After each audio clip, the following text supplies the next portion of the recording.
Okay, so let's talk about principles. I love principles because in a complex environment, principles give you a baseline and something to work off, but don't stick you into a rigid structure.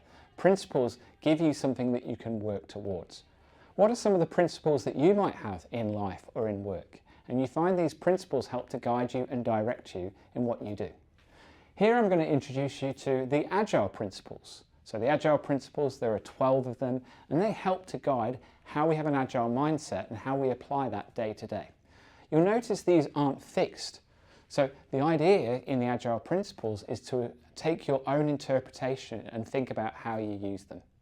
So take a moment, read through these 12 different principles. As you read through them, have a prompt in your mind. Start to think, I wonder, I notice, this makes me curious, or maybe this even challenges me in terms of that principle. Let's pick on one here, which is probably one of my favourite. Number 10, simplicity. Maximise the amount of work not being done. If I use a principle of simplicity, I think about simplicity in my week. Starts off with simplicity in my emails. When we start the week and we've got 5,000 emails in our inbox, it causes overwhelm, it causes stress.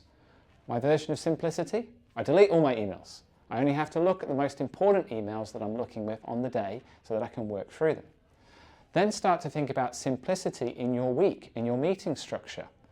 Are you adding value to all the meetings that you're invited to? Do you need to be part of all the meetings that you're invited to? Exercise the principle of simplicity by deleting the meetings where you don't feel that you need to attend. Again, we're creating space in your calendar. What about the amount of projects that you're working on? Maybe your organisation has you working on multiple projects. Think about how simplicity can be applied by focusing on the most valuable things. This is just one principle here, but we've got multiple. So think about some of these principles and how you can apply them. Now, I love numbers and I love number patterns. You'll notice there's 12 here. You could easily apply this to months in the year. For each month of the year, what would be the principle that you might apply and how might you learn or might develop from it? Maybe you're looking for something a little bit faster. There's usually 12 weeks in a quarter. Take one of the principles per week. Think about applying it and see how it might work. Now here's the challenge for you. You've gone through this learning. You want to be equipped to help share this learning with somebody else. So take one of these principles and think of a way that you might explain it simply to them, just as I've explained simplicity to you with my emails and my meetings.